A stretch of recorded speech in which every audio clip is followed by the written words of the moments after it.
Hey guys, it's Hannah and welcome back to the Dyslexic Reader and welcome to my December 2017 wrap-up. The first book I read in December was The Raven Boys by Maggie Stiefvater. This is the first book in the Raven Cycle series, which has 4 books in it. This is a reread for me. I read the series during the summer and really enjoyed it, and I'm just slowly rereading them because they are fantastic. This is my least favourite in the series and I only gave it 4 stars. It is an introductory book. It's sort of introducing the characters and not much happens. It is exciting, but it's in general slow pace, but the story is more character driven than plot the whole series is. So it was a high 4 out of 5, possibly 4.5 out of 5 stars.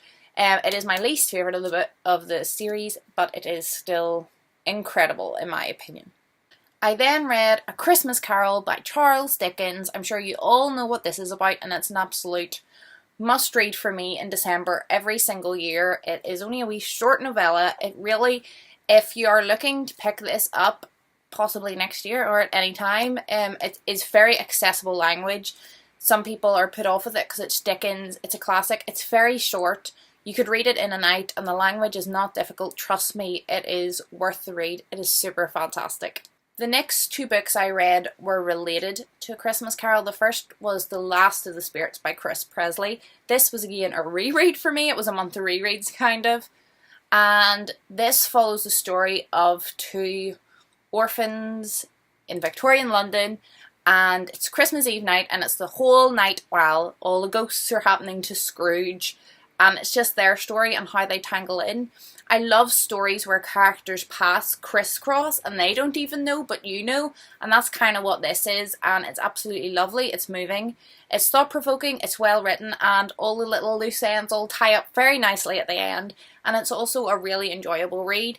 If you've read Christmas Carol a couple of times and are looking for something, the same story but told in a different way, this is absolutely fantastic, and it is middle grade, so it is suitable for younger readers as well. The next book was 52 Little Lessons from A Christmas Carol.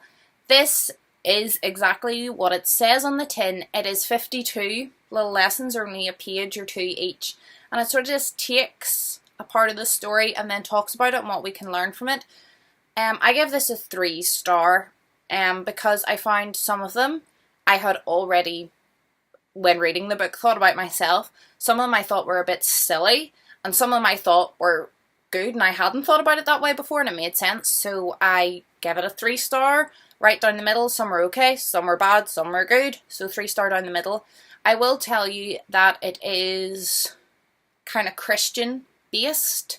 There's a couple of references to like Bible verses and stuff, which was obviously an important part of Charles Dickens' life, and obviously the time in the society was very Christian, so that is tied in. So I will warn you, it's not preachy, it's not full on, but that is in there just to let you know. If that's something that turns you off, then maybe this isn't a great one to go for. I read Little Women. This was because a newer TV adaptation was coming out over the Christmas holidays and I wanted to watch it and I wanted to refresh my mind on the book. I do enjoy this book, but it's okay. It's an okay story, it's got okay characters, it's written in an okay style. It's a 3 star for me. I do own it, I've read it a couple of times and I do enjoy it, but I don't really get anything out of it. It's just a nice, easy read, and I would suggest everyone at least give it a go at some point. Like, it is an easy read. Anyone could fly through it pretty quickly, but I just wanted to refresh myself on the story. Shocker, I didn't actually like the new TV adaptation. I thought the actress who played Jo done a really good job, and other than that, I was a bit meh about it. I didn't really like it, but the book is fine. It's a well-loved classic, and I think it's okay, and it's definitely worth a read for everybody. The second to last book I read in 2017 was The Girl Who Lost Her Smile by Miranda Hart. This is Miranda Hart's new book. She is a British comedian, but this is her first sort of fiction work. It is a middle grade work. I got this for Christmas. I was lucky enough that my mum got me a signed copy, which was really nice of her. I loved this, you guys. I thought it was really unique and deep. and we've got major glare coming off the nice glossy cover. If you want to see underneath, it's yellow, kind of blue on it. And there's a full review coming up on my channel next week once I've had time to think a bit more about it and sort of process it. Then there will be a full review going up on this, but I absolutely loved it. I think it was really great, and I would say if any teachers follow me, it would be worth following their view on this because I have a lot to say about how it could be used possibly in a classroom. And my final book of the year was The Outsiders by S.E. Hinton. I have been meaning to read this for a while. I know it's required reading in a lot of the US and it's very well known, but here in the UK it's not even well known, let alone popular or anything else. I had not heard of it even before starting on BookTube, but when I heard all the hype and how big it was in America, then I knew I really wanted to give it a go, and I thoroughly enjoyed this, you guys. This was 5 stars. I thought the pacing was good, the characters were good, the plot was good, the meaning was good, it was beautifully executed, and the ending tied everything up so nicely. I thought this was absolutely fabulous. I could see a part of myself in all of the characters, and yeah, it was really good. Guys, this was everything I wanted Catcher in the Rye to be. If you watch my channel, you'll know a month or 2 ago I read Catcher in the Rye, and I got what it was trying to do, but it didn't work for me. But see this sort of like internal monologue style of narration for these kind of books? This ticked all the boxes, you guys. I thought it was great. And that's my reading for December 2017. The year is at an end. I hope you all had a lovely holidays and New Year's and everything else, and that you all have a fabulous 2018. I managed to read 130 books.